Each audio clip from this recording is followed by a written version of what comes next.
What up, YouTube? Check it out, y'all. Y'all been checking out this bike. Been posting some shorts. I haven't posted too many videos, but I've been posting some shorts, y'all. So this is just a quick update, y'all.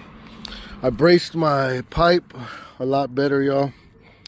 So instead of using a zip tie, I'm actually using another brace to grab onto the swing arm. Tightened it with 2 bolts. Excuse me. I took off the brace that was here, and that's the one that I'm using there. So that's holding nice, y'all. Another update I got, y'all. Got this clear black smoke cover on there, torque converter cover.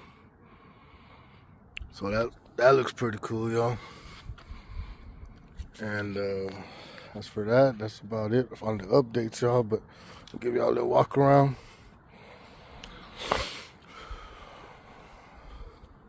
I put a 38 jet, main jet in there. I had a 40. The spark plug was a little black, so I went 38 just to keep it in the sweet spot. And yeah, let me give y'all a couple little hits right here, y'all. I'll give y'all a couple little passes here. For the short,